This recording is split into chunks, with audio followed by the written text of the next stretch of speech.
अस्सलाम वालेकुम रहमतुल्लाह। Student Islamic Organisation of India Maharashtra north zone की तरफ से मैं रामिश फराज आप तमाम ही लोगों का खैर मकदम करता हूँ। Union public service commission India का हाईएस्ट लेवल का exam and it is one of the toughest and well accepted exams through out the world. सुनने में ही इतना एस्टॉनिशिंग लगता है। तो सोचिए, आज अल्हम्दुलिल्लाह हमारे साथ एक ऐसी पर्सनालिटी प्रेजेंट है जिन्होंने न सिर्फ इस एग्ज़ाम को क्वालिफाई किया बल्कि इन्होंने अपना एक रैंक जो है वो भी सिक्योर किया है।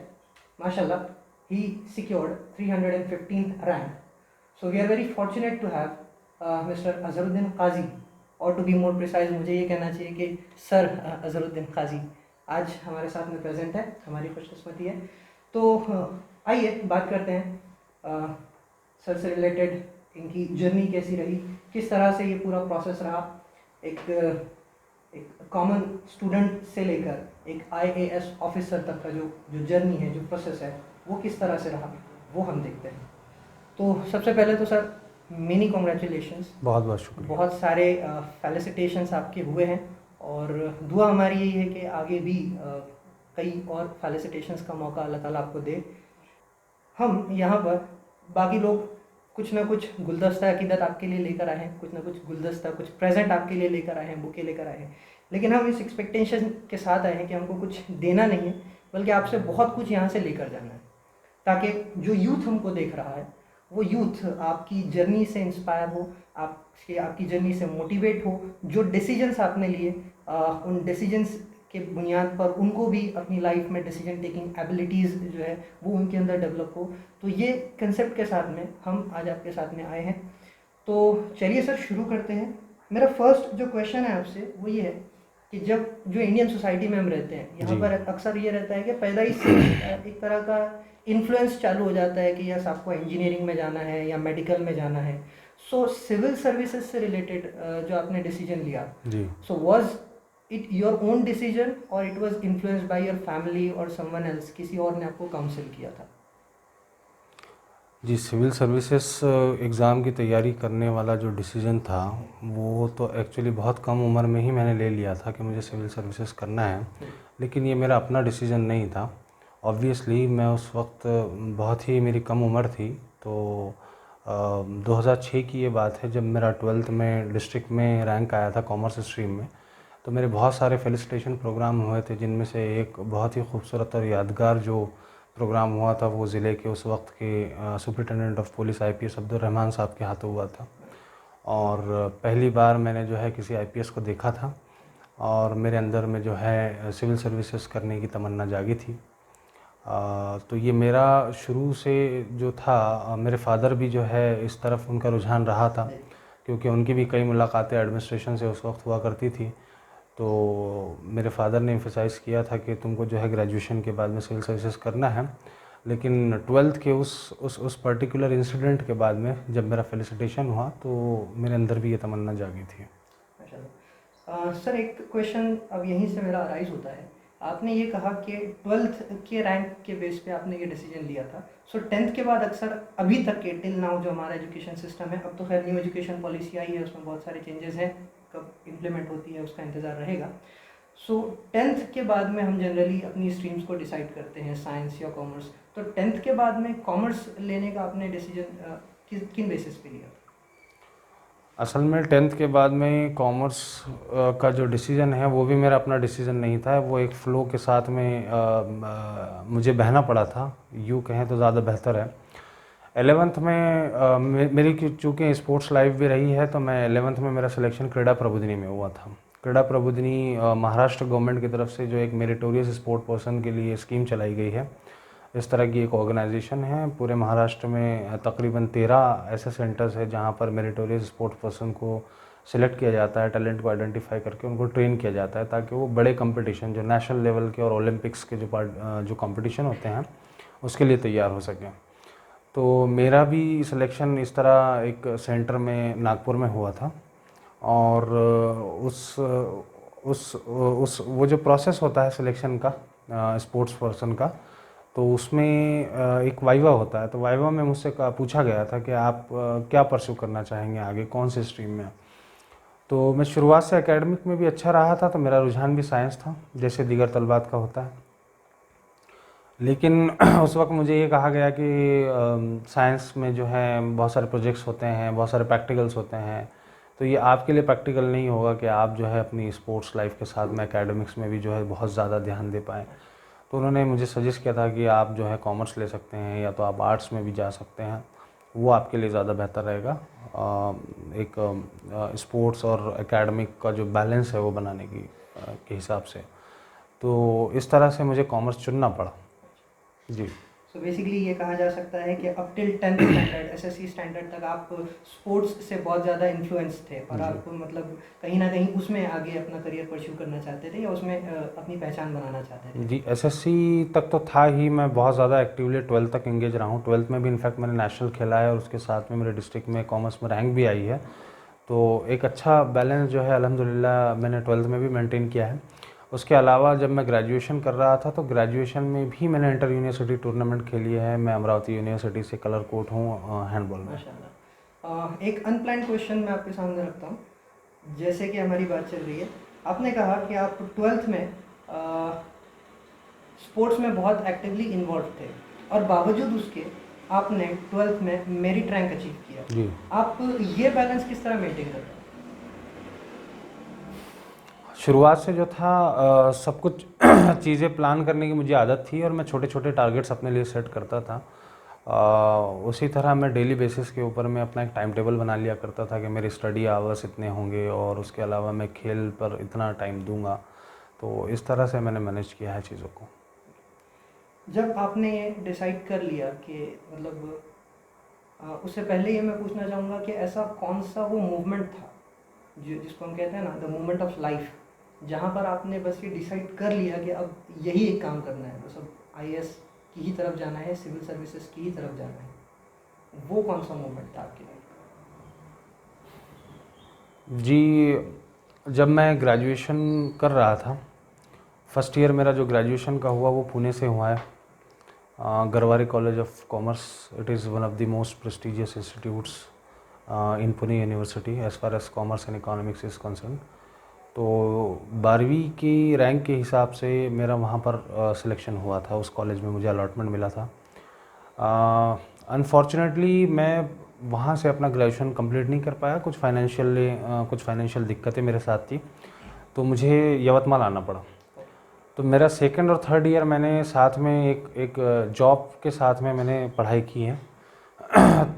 वो जो सेकंड और फाइनल ईयर था उस वक्त मैंने डिसाइड किया था कि चूँकि मैं अपने घर में बड़ा हूँ तो मुझे फाइनेंशियली अपनी फैमिली को सपोर्ट करते हुए आगे की जो हमारी पढ़ाई है उसको कंटिन्यू करना है, हायर एजुकेशन लेना है।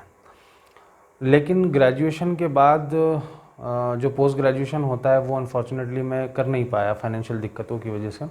और मैंने ये सोचा कि अगर मुझे जॉब लेनी है आफ्टर ग्रेजुएशन तो कॉम्पिटिटिव एग्ज़ाम्स जो है एक बेहतरीन उसका ज़रिया है और मुझे जो है फुल फ्लेजली जो है कॉम्पिटिटिव एग्ज़ाम्स की तरफ में ध्यान देना चाहिए। और तभी से मैंने ये डिसाइड किया था कि मुझे जो है सिविल सर्विसेज की तरफ फुल फ्लेज बढ़ना चाहिए। लेकिन उसमें भी कई सारी दिक्कतें आई, चूँकि सिविल सर्विसेज एक बहुत ही टफ़ एग्ज़ाम होता है। It is one of the toughest exams in the world actually, और इंडिया का तो ये सबसे टफेस्ट एग्ज़ाम है ही। इसमें कई मर्तबा कई कैंडिडेट्स के केस में ये होता है कि बहुत ज़्यादा टाइम जो है इसमें लग जाता है। मेरे साथ भी इनिशियली यही हुआ। 2010 और 11 में मैंने जब अटेम्प्ट किया तो मुझे लगा कि शायद मैं इसको कम टाइम में नहीं कर पाऊँगा और मुझे ज़्यादा वक्त लग जाएगा। लेकिन मेरे फाइनेंसेस जो थे वो बहुत ज़्यादा वीक थे फैमिली के, और मुझे फैमिली को सपोर्ट भी करना था। तो as a low hanging fruit मैंने जो है बैंक की जो है जॉब इख्तियार की। तो जब आपने ये डिसाइड कर लिया कि अब इस कॉम्पिटिटिव एग्ज़ाम की दौड़ में आपको हिस्सा लेना है, पार्टिसिपेट करना है, तो आपने उसमें फ़र्स्ट स्टेप क्या लिया?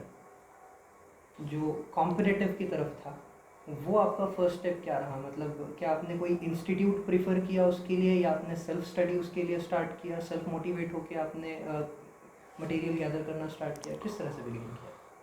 जब मैंने डिसीजन लिया कि मुझे सिविल सर्विसेज की इम्तिहान की तैयारी करना है तो मैंने इसके ऊपर कुछ रिसर्च की कि मैं कहाँ से करूँ, कहाँ से गाइडेंस मिल सकता है, क्योंकि उस वक्त गाइडेंस की भी बहुत ज़्यादा कमी थी और ख़ास करके हमारे जैसे जो यवतमाल से या इस तरह के रूरल बैकग्राउंड से जो बच्चे आते हैं उनके लिए गाइडेंस की उस वक्त बहुत ज़्यादा कमी थी। आज तो अल्हम्दुलिल्लाह जो है इंटरनेट पे हर सारी चीज़ें अवेलेबल है। मैं उस वक्त मुझे जामिया हमदर्द और जामिया मिलिया इस्लामिया के बारे में पता चला कि मिनिस्ट्री ऑफ माइनॉरिटी अफेयर्स की तरफ से यहाँ पर एक स्कीम चलाई जाती है जहाँ पर माइनॉरिटीज़ SC ST जो कैंडिडेट्स होते हैं उनको सिविल सर्विसेज के इम्तिहान के लिए ट्रेन किया जाता है फ्री ऑफ कॉस्ट। तो चूँकि मैं प्राइवेट कोचिंग का जो एक्सपेंडिचर है वो तो बेयर नहीं कर सकता था, तो मैंने किसी भी तरह की प्राइवेट कोचिंग इस दौरान में नहीं ली और मैं सीधे हमदर्द स्टडी सर्कल गया। हमदर्द स्टडी सर्कल का मैंने एक इम्तिहान दिया। वहाँ पर 50 सीटें हुआ करती थी उस वक्त ऑल ओवर इंडिया। उसका एक टेस्ट होता था और बाकायदा एक सिलेक्शन प्रोसेस के थ्रू मेरा वहाँ पे दाखिला हुआ। और हमदर्द स्टडी सर्कल, जामिया हमदर्द, ये जो इंस्टीट्यूशंस बिल्ड किए हुए हैं जो माइनॉरिटी स्टूडेंट्स को काफ़ी मदद करते हैं अपनी प्रिपरेशन में, यहाँ के रिसोर्सेज से मैंने बहुत ज़्यादा फ़ायदा उठाया। तो ये जो आपका जो पूरा प्रोसीजर हुआ, ये ड्यूरिंग ग्रेजुएशन या उसके बाद की बात है? ये ग्रेजुएशन के बाद की बात है। 2009 में मेरा ग्रेजुएशन हुआ और 2010 में मैं दिल्ली गया। तो क्या ग्रेजुएशन के दौरान में आप यूपीएससी की तैयारी करते थे, कॉम्पिटिटिव एग्जाम्स की प्रिपरेशन करते थे? नहीं, ग्रेजुएशन जैसा कि मैंने आपको बताया मेरा फर्स्ट ईयर पुणे से हुआ और उस वक्त माली दुश्वारियाँ बहुत ज़्यादा थी, तो सेकंड और फाइनल ईयर मुझे ग्रेजुएशन के साथ साथ जॉब करनी पड़ी और ये दोनों साल मैंने अवीवा लाइफ इंश्योरेंस में बतौर एग्जीक्यूटिव काम किया। अच्छा, सो जब आप एक मतलब प्राइवेट कंपनी में काम कर रहे थे, क्या उस वक्त भी आपके जहन में ये बात थी कि आपको कॉम्पिटिटिव एग्ज़ाम्स में उसके लिए प्रिपेयर रहना है या कभी ना कभी आप उसके लिए अपीयर होंगे? जैसा कि मैंने बताया 12th के बाद ही जब मेरी मुलाकात IPS अब्दुल रहमान साहब से हुई थी तो मेरे दिल में एक तरह का जज्बा जागा था सिविल सर्विसेज को लेकर। लेकिन चूँकि सिविल सर्विसेज के इम्तिहान के लिए क्वालिफ़िकेशन ग्रेजुएशन है तो मैंने अपना सारा ध्यान ग्रेजुएशन और अपने फैमिली को सपोर्ट करने पर ही खर्च किया। और जैसे ही मैं ग्रेजुएट हुआ उसके बाद में और भी ज़्यादा जिम्मेदारियाँ मुझ पे बढ़ गई। मुझे जल्द से जल्द किसी जॉब को ज्वाइन करना था ताकि मैं अपने फैमिली को फाइनेंशियली सपोर्ट कर सकूं और इसके लिए सिविल सर्विसेज या दूसरे कॉम्पिटिटिव एग्ज़ाम मेरे लिए बेहतरीन वसीला मुझे ऐसा लगा कि हो सकते हैं। सर, ये बताइए कि जब आपने कॉम्पिटिटिव एग्ज़ाम्स की तैयारी चालू कर दी दिल्ली में, जी। तो आपका शेड्यूल कैसा रहता था? मतलब किस तरह से आपका दिन वहाँ पर बीतता था और किस तरह का सारा शेड्यूल रहा था? जी, शुरू से मुझे जो स्पोर्ट्स और एकेडमिक्स में एक तरह का बैलेंस अल्हम्दुलिल्लाह बनाने की आदत रही है, तो उसी वक्त मेरा उसी तौर से उसी लिहाज से मेरा जो है एकेडमीज़ में भी वक्त गुज़रा है। मैं 6-7 घंटे नॉर्मली अपनी पढ़ाई के ऊपर मैं देता था और बाकी टाइम पे मैं जो है स्पोर्ट एक्टिविटीज़ और जिम वगैरह ये सारी एक्टिविटीज़ मैं किया करता था। इसका एक फ़ायदा मुझे बहुत ज़्यादा ये हुआ कि हर रोज़ जो है जो डेली बेसिस पे इस एग्ज़ाम के लिए मोटिवेशंस जो है बनाए रखना पड़ता है और बहुत सारे लो मोमेंट्स आते रहते हैं पूरी इस जर्नी के अंदर में। तो एक तरह का फिज़िकल एक्सरसाइजेज़ और game based sport based activities जो होती है वो एक तरह का रिफ़्रेशिंग आपको एहसास दिलाती है, तो उससे मुझे काफ़ी फ़ायदा हुआ। तो नंबर ऑफ़ आवर्स तो मेरे फ़िक्स नहीं हुआ करते थे टाइम टेबल में, लेकिन हाँ मैं सिलेबस बेस्ड टारगेट्स ज़रूर बनाता था और वो डेली बेसिस पे बनाता था। तो इस पूरी जर्नी में भी मैंने अपने टारगेट जो है बहुत छोटे छोटे रखे हैं। मैं डेली बेसिस पे टारगेट्स बनाता था और मिड टर्म प्लान में जो है वीकली बेसिस पे बनाया करता था। एक थोड़ा सा हम चाहेंगे कि आप रोशनी डालिए कि जो करिकुलम होता है वहाँ पर, जी, वहाँ पर क्या वहाँ कोई लेक्चर्स लिए जाते हैं या आपको स्टडी मटेरियल प्रोवाइड किया जाता है और आपको सेल्फ स्टडी करके एग्ज़ाम्स अपीयर करनी पड़ती है? किस तरह से वहाँ पे करिकुलम होता है कॉम्पिटिटिव एग्ज़ाम्स के लिए? जी, ये जो सेंटर्स रन किए जा रहे हैं मिनिस्ट्री ऑफ माइनॉरिटी अफेयर्स की तरफ से जो ग्रांट आती है उसकी मदद से जो ये सेंटर्स चलते हैं, यहाँ पर किसी तरह की प्राइवेट कोचिंग नहीं दी जाती है, ना ही यहाँ पर क्लासेस का एहतमाम किया जाता है। ये बेसिकली स्टडी सर्कल्स होते हैं जहाँ पर कुछ आपके सीनियर्स होते हैं, कुछ कलीग्स होते हैं, आप ग्रुप्स बना सकते हैं और जो यहाँ के रिसोर्सेज है जिस तरह से 24 आवर्स लाइब्रेरी फैसिलिटी होती है, रीडिंग हॉल होते हैं, तो इनका इस्तेमाल आप कर सकते हैं। लेकिन किसी तरह की यहाँ पे कोचिंग नहीं दी जाती। लेकिन ख़ास मौक़ों पर जब जो फॉर एग्ज़ाम्पल जब बजट आता है, जब इकोनॉमिक सर्वे आता है, तो ये इसमें कुछ टेक्निकलिटीज़ होती हैं, तो एस्पिरेंट्स को इन टेक्निकलिटीज़ को समझने में आसानी हो, इसलिए यहाँ पर गेस्ट लेक्चर्स का एहतमाम किया जाता है। तो बाहर से फैकल्टीज़ भी जो है बुलाई जाती है कई मरतबा, लेकिन स्पेसिफ़िक टॉपिक्स के लिए। रेगुलर क्लासेस टाइप की कोई चीज़ यहाँ पर नहीं होती है। मॉक टेस्ट ज़रूर अरेंज किए जाते हैं और मॉक टेस्ट से काफ़ी फ़ायदा भी होता है। जैसे आपने बताया कि ये एक लंबा प्रोसीजर है, मतलब ये एक पर्टिकुलर स्केड्यूल होता है जो आप खुद अपने लिए तैयार करते हैं, और इस स्केड्यूल को कई दिनों तक, कई महीनों तक, और कुछ केसेस में तो जैसे आपने बताया कि कुछ सालों तक भी उसको कंसिस्टेंसी के साथ में फॉलो करना पड़ता है। तो ऑब्वियसली हम ह्यूमन बींग्स हैं, तो कहीं ना कहीं इनकंसिस्टेंसी डेवलप होती है। तो उन इनकंसिस्टेंसीज को ओवरकम करने के लिए, अपने आप को मोटिवेटेड रखने के लिए, स्पोर्ट्स तो आपने बताया ही, उसके अलावा आपने किन चीज़ों का ज़रिया लिया? जी, जैसा कि मैंने पहले बताया, स्पोर्ट्स तो एक बड़ा ही मोटिवेटिंग फैक्टर होता है डेली बेसिस पे आपके मोटिवेशन को बरकरार रखने के लिए। इसके अलावा चंद हॉबीज़ भी होती हैं जिनको आप एक्टिवली अगर परस्यू करते हैं तो आप अपना इंटरेस्ट बहुत लंबे टाइम तक के बनाए रख सकते हैं चीज़ों में। डेली बेसिस पे जो हम नमाज़ों का एहतमाम करते हैं ख़ास तौर से, तो मेरा जो सिटिंग्स का जो शेड्यूल हुआ करता था वो नमाज के अकॉर्डिंग हुआ करता था। तो जैसे कि हम ज़ोहर हो गई, ज़ोहर के बाद में जो है आप बैठ गए और असर तक बैठे रहे, तो आपको कहीं पर भी टाइमर लगाने की ज़रूरत नहीं है। जैसे अज़ान की आवाज़ आती है, आप खुद ब खुद उठ जाते हैं, असर की नमाज़ पढ़ते हैं, फिर चाय नाश्ता करते हैं, फिर दोबारा बैठते हैं, फिर मगरिब होती है, फिर इशा होती है। तो इस तरह से बीच में आपको ब्रेक्स भी मिल जाते हैं और एक तरह का स्पिरिचुअल एक्सपीरियंस जो आपको नमाज़ पढ़ने से मिलता है और कुरान शरीफ की तिलावत से मिलता है, तो उससे आप काफ़ी रिफ़्रेशिंग फ़ील करते हैं। और इस पूरे मोमेंट में क्या आपने किसी तरह के लिटरेचर का भी सहारा लिया? कुछ बुक्स वगैरह भी आपने मोटिवेट होने के लिए यूज़ की थी? जी नहीं, सिलेबस के अलावा तो मैंने कोई सा बुक्स पढ़ने का मुझे मौका मिला नहीं इस दौरान में, प्रिपरेशन के दौरान में। एक आपसे एक पर्सनल क्वेश्चन ये रहेगा कि हर किसी की लाइफ में अप्स एंड डाउन्स आते हैं, जैसे आपने भी अपने बारे में बताया। तो क्या जब आप दिल्ली में अपनी प्रिपरेशंस परस्यू कर रहे थे, तो क्या कोई ऐसा वक्त आया कि जब आपने क्विट करने के बारे में सोचा? ऐसा तो कोई मौका कभी कभी ख़्याल मेरे जहन में आया नहीं कि मुझे क्विट करना चाहिए, क्योंकि अगर जैसे मेरा जो जर्नी है वो देखा जाए तो वो ख़ासा तवील है। 2010-11 के बाद मैं जॉब में आया। जॉब के बाद 6 साल मैंने बतौर बैंक मैनेजर, ब्रांच मैनेजर, मैंने 6-7 साल कॉरपोरेशन बैंक में काम किया और मैं फाइनली रिज़ाइन करके 2018 में वापस तैयारी में गया। तो मेरे पास कोई ऑप्शन नहीं था, यानी मैंने कभी ये सोचा नहीं था कि अगर नहीं होगा तो क्या होगा, हालांकि ये बहुत बड़ा रिस्क था। तो ये ज़हन कई बार तलबा के दिमाग में आता है और बहुत नेचुरल सवाल भी है आपका, लेकिन मैंने कभी भी इसको अपने दिमाग में लाने की कोशिश ही नहीं की कि मैं कहीं बीच में ही ये सफ़र छोड़ दूँ। हमेशा से मुझे ये ख़्याल रहा कि होना नहीं होना सेकेंडरी है, एटलीस्ट मुझे अटेम्प्ट करना चाहिए जब तक मेरे पास अटेम्प्ट्स हैं। तो यहीं से मेरा एक और सवाल आपके लिए पैदा होता है, वो ये है कि क्या हमको एक बैकअप प्लान लेकर चलना चाहिए? मतलब ऐसा क्या ये मुमकिन है कि भाई जब आपके पास में एक बैकअप प्लान रेडी रहता है, तो कहीं ना कहीं आपकी जो स्ट्रेंथ है, जब आपके पास बैकअप प्लान नहीं होता उस सिचुएशन में आगे बढ़ने की, और एक बैकअप प्लान रख के सिचुएशन में आगे बढ़ने में जो दो चीज़ें हैं, तो क्या आपको लगता है कि इसमें आपकी इंटरनल स्ट्रेंथ में कोई फ़र्क पड़ता है कि अगर आपके पास में कोई बैकअप प्लान होगा तो शायद आप थोड़े वीक हो जाएंगे या ऐसा कुछ? जी, इसके अपने फ़ायदे भी हैं और नुकसान भी हैं। ये एक डबल एजेड स्वॉर्ड की तरह है।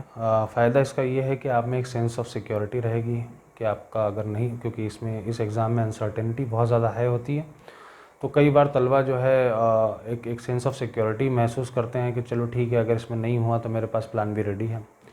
तो आप एफ़र्ट लगाते हैं दूसरे में, और एफ़र्ट आप लगाते हैं इस बेसिस पे कि कहीं ना कहीं पीछे कुछ आपके पास में रेडी है।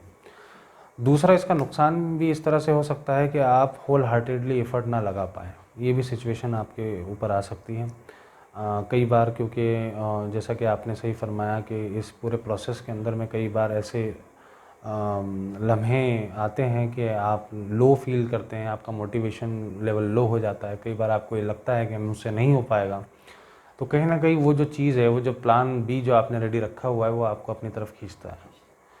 तो हो सकता है कि आप यूपीएससी से दूर भी हो जाएं। तो दोनों ही चीज़ें इसके अंदर में है। मतलब ये कहा जा सकता है कि ये आपकी पर्सनल स्ट्रेंथ पे डिपेंड करता जी है जी कि जी, आप कितने चाहत से आप बिल्कुल उसके पीछे बिल्कुल लगे हुए हैं। बिल्कुल।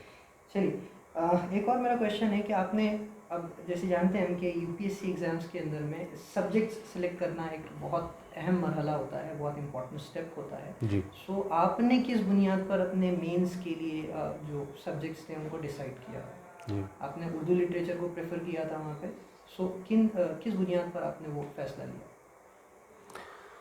ये बहुत अच्छा आपका सवाल है, क्योंकि यूपीएससी की एग्ज़ाम में सब्जेक्ट सिलेक्शन जो ऑप्शनल सब्जेक्ट है ख़ास तौर से आपका, वो बहुत ही एहतियात से चुनना होता है। और सब्जेक्ट सिलेक्ट करते हुए कैंडिडेट्स के बहुत सारे कंसिडरेशंस होते हैं, जिनमें सबसे अहम कंसिडरेशन जो मुझे पर्सनली लगता है, वो कैंडिडेट का सब्जेक्ट में इंटरेस्ट। क्योंकि अगर आपका सब्जेक्ट आपको इंटरेस्टिंग नहीं लगेगा तो आप बहुत ज़्यादा टाइम उसमें नहीं दे पाएंगे, या बहुत पुख्ता तौर पे आप उसको तैयार नहीं कर पाएंगे। मेरा दूसरा कंसिडरेशन इंटरेस्ट के अलावा ये भी था कि मुझे ऐसा सब्जेक्ट चुनना है जो मैं सारे दूसरे सब्जेक्ट पढ़ने के बाद में जब एग्जॉस्ट हो जाऊं, तो मेरे लिए एक तरह का रिफ़्रेशिंग एहसास हो रहा है। तो उर्दू लिटरेचर जो है इसी तरह का एक सब्जेक्ट था। मैंने कुछ वक्त जो है अपने सब्जेक्ट सिलेक्शन से पहले उर्दू को पढ़ने में लगाया। हालांकि मेरी 7th तक जो है उर्दू मीडियम से पढ़ाई हुई है, लेकिन 7th के बाद में कभी भी उर्दू से मेरा राब्ता नहीं रहा। तो मेरे लिए मुश्किल ज़रूर थी, मुझे शुरुआत से सारी चीज़ें जो है करनी थी। लेकिन जब मैंने उर्दू लिटरेचर को पढ़ना शुरू किया, अपने सब्जेक्ट डिसाइड करने से पहले जब मैंने उसे पढ़ना शुरू किया, तो मुझे बहुत इंटरेस्ट आने लगा लिटरेचर में। ख़ास तौर से शायरी मुझे बहुत अच्छी लगने लगी। मैं कहानियाँ पढ़ता था नसर में, तो मुझे बहुत मज़ा आने लगा वो। तो इस तरह से मैंने ये डिसाइड किया कि उर्दू लिटरेचर ही मेरा सब्जेक्ट होना चाहिए, क्योंकि मुझे ये लग रहा था कि जब मैं दूसरे सब्जेक्ट्स पढ़ रहा हूँ और जब वो सब्जेक्ट्स पढ़कर मैं एग्जॉस्ट हो रहा हूँ, तो उर्दू लिटरेचर मुझे एक तरह का रिफ़्रेशिंग एहसास दे रहा है। मुझे उसमें पढ़ने में मज़ा आने लगा।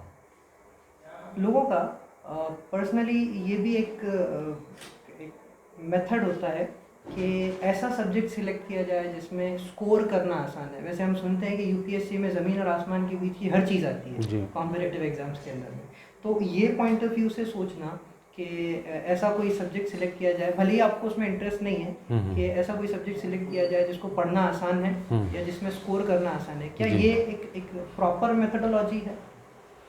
जी, ये एक तरह का परसेप्शन है।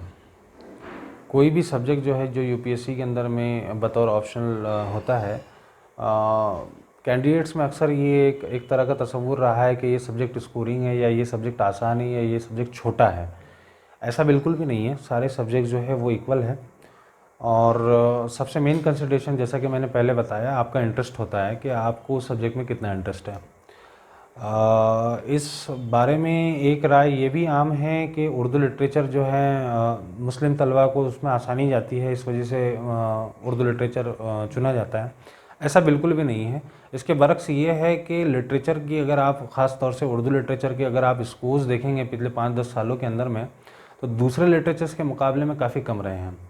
और लिटरेचर ही नहीं, बल्कि दूसरे जो सब्जेक्ट्स होते हैं, जैसे जो ह्यूमैनिटीज़ के सब्जेक्ट है या साइंस बेस्ड सब्जेक्ट्स है, इसके अंदर में अगर आप टॉप स्कोर्स देखेंगे तो 350 प्लस भी गए हैं 500 में से। और उर्दू लिटरेचर का आज तक रिकॉर्ड रहा है कि 300 से ऊपर कभी किसी का गया नहीं है। 297 वॉज द हाईएस्ट।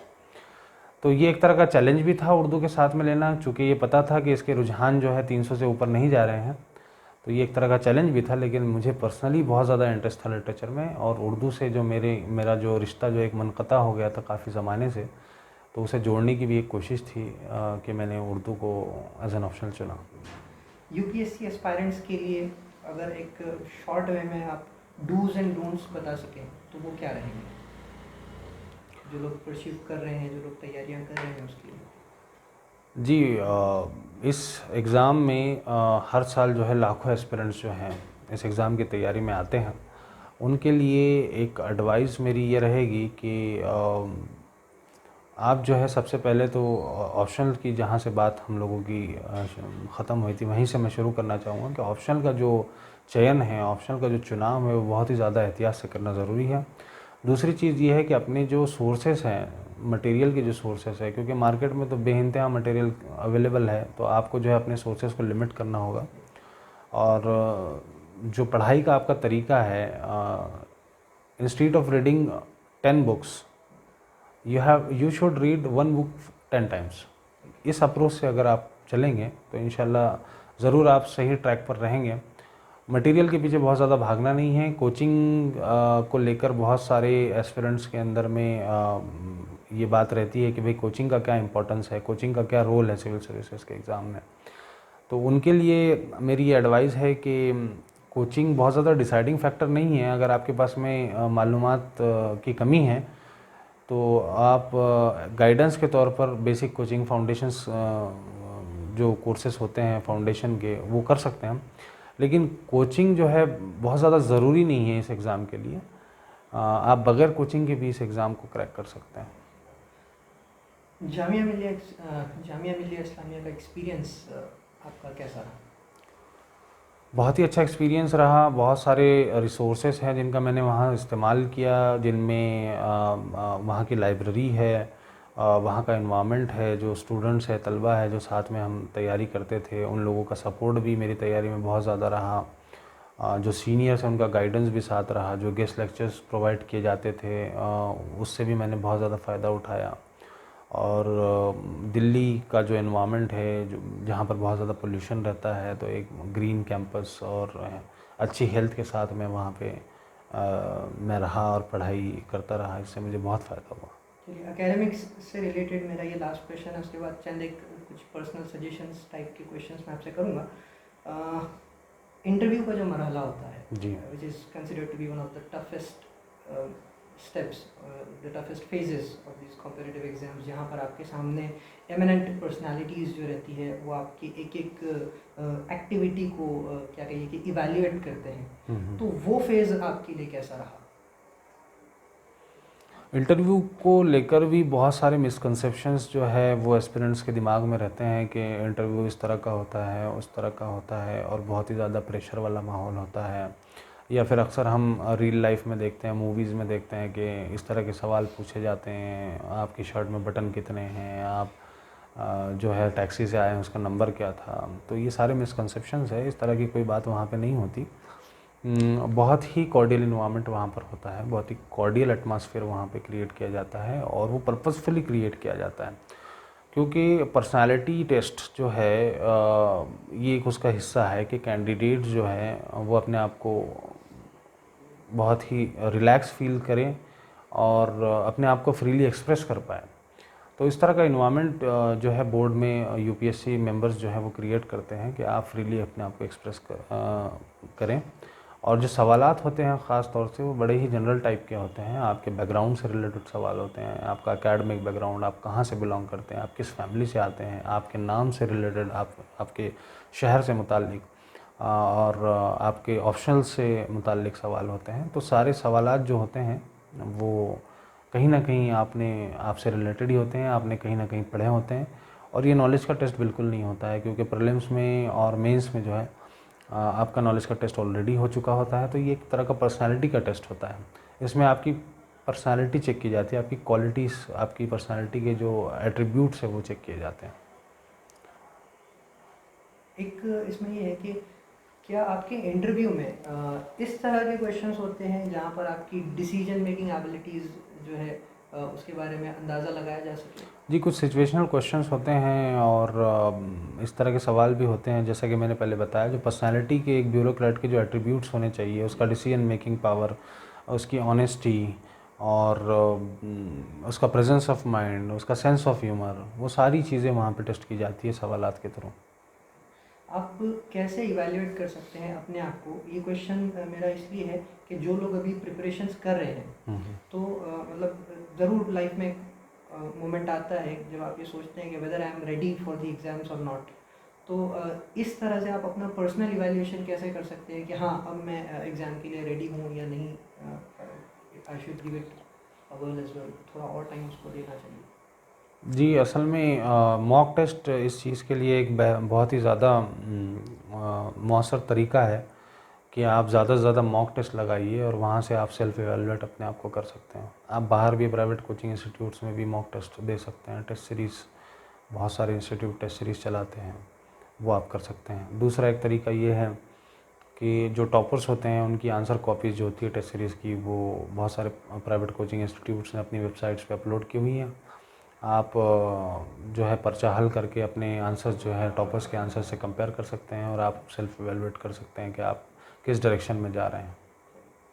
सो ये जो एकेडमिक्स रिलेटेड, तैयारी से रिलेटेड जितने क्वेश्चंस थे वो तो ख़त्म होते हैं। मैं कुछ चंद एक पर्सनल क्वेश्चंस आपसे सजेशंस के तौर पे करना चाहता हूँ। उसमें से एक क्वेश्चन तो ये रहेगा कि इस्लामिक टीचिंग्स का, इस्लामिक तालीमात का, और जो एक एनवायरनमेंट हमारा रहता है, तो उसका आपको इस पूरी जर्नी में क्या बेनिफिट मिला? जैसा कि मैंने पहले आपको बताया कि मोटिवेशन को बरकरार रखने के लिए एक तरह का स्पिरिचुअल एक्सपीरियंस चाहिए होता है, और जो हमारी इस्लामी तालीमात है वो इसका एक बेहतरीन ज़रिया है। दूसरी चीज़ ये है कि इस्लामी तालीमात जो है, चूँकि इस एग्ज़ाम का जो सिलेबस है उसके अंदर में हमको जो दुनिया के सारे मज़ाहिब हैं उनके बारे में भी मालूमात हासिल करनी होती हैं, तो वहाँ पर भी बहुत ज़्यादा इस काम आती हैं। और इंटरव्यू के लिए भी जब हम प्रिपेयर करते हैं तो हम जिस रिलीजन से बिलोंग करते हैं, ज़ाहिर सी बात है उस रिलीजन के बारे में बहुत सारे सवालात बोर्ड मेंबर्स के दिलो दिमाग में होते हैं, तो वहाँ पर भी आप जो है अच्छे तरीके से अपने अपने मज़हब को रिप्रेजेंट कर पाते हैं, उसके बारे में बता पाते हैं, तो इस तरह का फ़ायदा वहाँ पर मिलता है। क्या आप यूपीएससी का एग्ज़ाम यूथ को सजेस्ट करते हैं, और अगर करते हैं तो किस लिए? मतलब क्या आपका पर्सपेक्टिव रहता है, किस लिए ये सोचते हैं कि यूथ को इस एग्ज़ाम के लिए ज़रूर जाना चाहिए? जी, एक सिविल सर्वेंट जो होता है, आज़ादी के बाद से सिविल सर्विसेज का रोल बहुत ज़्यादा चेंज हो चुका है। जो एक सिविल सर्वेंट है वो सिर्फ एडमिनिस्ट्रेटर ही नहीं है, एक सर्विस प्रोवाइडर ही नहीं है सिटीजन्स के लिए, बल्कि सोशल चेंज लाने के लिए एक तरह का लीडर भी होता है ज़मीनी लेवल पर। तो यूथ जो होता है हमारा, जो फुल ऑफ एनर्जी होता है और बहुत ही ज़्यादा इनोवेटिव चीज़ें जो एडमिनिस्ट्रेशन में ला सकता है, उनके लिए मेरा मैसेज यही है कि ज़्यादा से ज़्यादा जो है सिविल सर्विसेज की तरफ उनका रुझान रहना चाहिए, उन लोगों ने आना चाहिए, और जो लीडरशिप रोल यहाँ पर प्रोवाइड किया जाता है उसको इख्तियार करना चाहिए। और ख़ास तौर से जो मेरी कम्युनिटी से जो यूथ आते हैं, उनसे मेरी अपील है कि ज़्यादा से ज़्यादा इस एग्ज़ाम में पार्टिसिपेट किया जाए। जब तक कम्युनिटी से पार्टिसिपेशन नहीं बढ़ेगा तब तक रिप्रेजेंटेशन भी नहीं बढ़ेगा। और अल्हम्दुलिल्लाह जैसा कि डेटा से भी साबित होता है, आज से पिछले 5-7 साल पहले जो है मुस्लिम कम्युनिटी से ख़ास तौर से जो रिप्रेजेंटेशन सिविल सर्विसेज में था वो 2-2.5% के अराउंड होवर करता रहता था, और इस साल के जब रिज़ल्ट आए हैं तो अल्हम्दुलिल्लाह 4.53% जो है मुस्लिम तलबा का रिप्रेजेंटेशन रहा है, जो कि एक बहुत ही पॉजिटिव चेंज है। और ज़्यादा से ज़्यादा कैंडिडेट्स अगर पार्टिसिपेट करेंगे तो इंशाल्लाह ये जो परसेंटेज है वो और भी बढ़ेगा। और एटलीस्ट इतना तो होना चाहिए कि यहाँ की पॉपुलेशन में जो हमारा परसेंटेज है, जो तनासुब है, एटलीस्ट उतना रिप्रेजेंटेशन एडमिनिस्ट्रेशन में भी हमारी कम्युनिटी से होना चाहिए। आज का जो यूथ है उनके पास अपने टाइम को या अपने कंसंट्रेशन को डाइवर्ट करने के लिए बहुत सारी चीज़ें हैं। सो मेरा क्वेश्चन ये है कि आज के यूथ ने इंटरनेट और सोशल मीडिया को किस तरह से यूज़ करना चाहिए? मतलब क्या एक प्रॉपर अप्रोच हो सकता है? क्या इस एग्ज़ाम की तैयारी में उनको सोशल मीडिया से और इंटरनेट से हेल्प मिल सकती है? और अगर मिल सकती है तो उन्हें किस तरह का अपना अप्रोच रखना चाहिए उससे? जहाँ तक सोशल मीडिया और इंटरनेट का ताल्लुक़ है तो ये कम्युनिकेशन के बेहतरीन ज़राए हैं। अगर मैं ये कहूँ कि ये एक बहुत ही बड़ा 21वीं सदी का रिवॉल्यूशन है कम्युनिकेशन के लिहाज से, तो ज़्यादा बेहतर होगा। लेकिन जहाँ इनके अपने फ़ायदे हैं, लोग अपन एंगेज कर पाते हैं इंटरनेट के थ्रू, सोशली कम्युनिकेट कर पाते हैं, वहाँ इसके अपने नुकसानात भी हैं। तो टेक्नोलॉजी इटसेल्फ अपने आप में बुरी नहीं होती है, उसके इस्तेमाल किस तरह किया जाए वो बहुत डिसाइडिंग फैक्टर होता है। तो बहुत सारे जो यूथ हैं वो अपना टाइम भी बहुत इसके ऊपर में वेस्ट करते हैं, जैसे सोशल बिंजिंग और इस तरह की चीज़ें आम हो चुकी हैं, जिसकी वजह से कई तरह के साइकोलॉजिकल डिसऑर्डर्स भी हो रहे हैं। यूथ में सुसाइड का रेट भी बढ़ गया है, डिप्रेशंस भी बहुत ज़्यादा यूथ में बढ़ गई है बिंजिंग की वजह से। लेकिन एक तरफ ये है और दूसरी तरफ इसके फ़ायदे भी बहुत ज़्यादा हैं। जिस तरह से मैं अपने पर्सनल एक्सपीरियंस से कह सकता हूँ कि मैंने अपने प्रिपरेशन में जो है इंटरनेट का और सोशल मीडिया का बहुत इस्तेमाल किया है। तो ये तो एक फॉर्मल सा इंटरव्यू आपके साथ में हो गया। जी। एक आप पर्सनल लेवल पर अगर यूथ को अपनी तरफ से कुछ मैसेज देना चाहते हैं, अब मैं यूथ को थोड़ा कैटेगराइज कर देता हूँ। एक वो यूथ है जो भी अपने जो ऑलरेडी यूपीएससी को अपना एम डिसाइड कर चुका है, उसके लिए तैयारियां कर रहा है, तो उस यूथ के लिए आपका क्या मैसेज रहेगा? जो ऑलरेडी तैयारी में जो है। ऑलरेडी तैयारी में है, फेज में है, उस यूथ के लिए आपका मैसेज क्या रहेगा? उनके लिए मेरा एक ही मैसेज है कि आप बहुत ज़्यादा फोकस्ड होकर तैयारी कीजिए। बहुत सारे लम्हे ऐसे आएंगे जहां आपको ये लगेगा कि मैं इस एग्ज़ाम को क्लियर नहीं कर सकता। इनफैक्ट बहुत बार ये आपको फील होगा, और यही वो मोमेंट होगा जब आपको अपने आप को संभालना है, अपने आप को मोटिवेट करना है और हिम्मत से काम लेना है। मेरा उनके लिए मैसेज ये है कि बहुत बार उनको ये लगता है, बहुत बार कैंडिडेट्स में को ये लगता है कि इस एग्ज़ाम के लिए जो क्वालिटीज़ होनी चाहिए वो मुझ में नहीं है, जो कैपेबिलिटीज़ होनी चाहिए वो मुझ में नहीं है। ऐसा बिल्कुल भी नहीं है, और ख़ास तौर से इंटेलिजेंस तो बिल्कुल भी इस एग्ज़ाम के लिए क्वालिफ़िकेशन नहीं है। अगर आप हार्ड वर्किंग हैं, आप कंसिस्टेंट है अपने अप्रोच में, और आप परसीवरेंस की क्वालिटी आपके अंदर में है, तो आप इंशाल्लाह ज़रूर कामयाब। एक लास्ट क्वेश्चन आपसे ये रहेगा कि वो लोग यानी वो स्टूडेंट्स जो भी अपना ग्रेजुएशन तय करने के हैं, जिन्होंने जस्ट अभी अपना 10th और 12th परस्यू किया है, अब आगे अपने करियर की तरफ जाएंगे, they are going to make more important decisions regarding their careers in life, तो उन स्टूडेंट्स के लिए आपका क्या मैसेज रहेगा? अगर उसमें से कोई एस्पायरेंट है जो ये चाहता है कि कहीं ना कहीं दिमाग में ख्याल है कि यूपीएससी जैसी कोई चीज़ होती है, इंडियन एडमिनिस्ट्रेटिव सर्विसेज जैसी कोई चीज़ होती है, मुझे उसमें जाना है, तो उन लोगों के लिए आपका क्या पर्सनल मैसेज रहेगा? जी, हर साल जो इम्तिहान के रिज़ल्ट आते हैं उसमें एक चीज़ बहुत इंटरेस्टिंग देखने को मिलती है, और ख़ास करके पिछले कुछ सालों के अंदर में, कि बहुत ज़्यादा परसेंटेज जो है प्रोफेशनल्स का बढ़ गया है इस एग्ज़ाम की तैयारी के लिए, करने वालों में भी और इम्तिहान पास करने वालों में भी।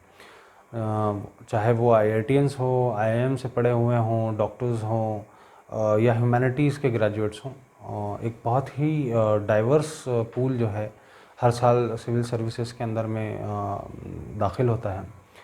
तो इस तरह के जो स्टूडेंट्स हैं जो अभी 11th-12th हैं कर रहे हैं या अपना ग्रेजुएशन कर रहे हैं, मेरा उनके लिए एक मैसेज यही है कि आप किसी भी फील्ड में अपना ग्रेजुएशन कीजिए, चाहे वो मेडिकल साइंस है, चाहे इंजीनियरिंग हो या ह्यूमैनिटीज़ हो, और पूरी ईमानदारी के साथ में ग्रेजुएशन कीजिए। और अब ग्रेजुएशन के दौरान में कभी भी आपको अगर ये ख़्याल आता है कि आप को सिविल सर्विसेज देना है या सिविल सर्विसेज की तरफ आपको जाना चाहिए, चाहे आपका मेडिकल बैकग्राउंड हो या इंजीनियरिंग बैकग्राउंड हो, तो बिल्कुल इसकी तैयारी कीजिए। और ख़ास तौर से मैं अपने कम्युनिटी के जो यूथ हैं, जो अंडर ग्रेजुएट्स हैं या ग्रेजुएट्स हैं, उनके लिए तो स्पेशल अपील करना चाहूँगा कि आप किसी भी फील्ड के अंदर में अपना ग्रेजुएशन कीजिए, लेकिन इसको एक मामूल बना लीजिए कि सिविल सर्विसेज का इम्तिहान एक बार ज़रूर देना है।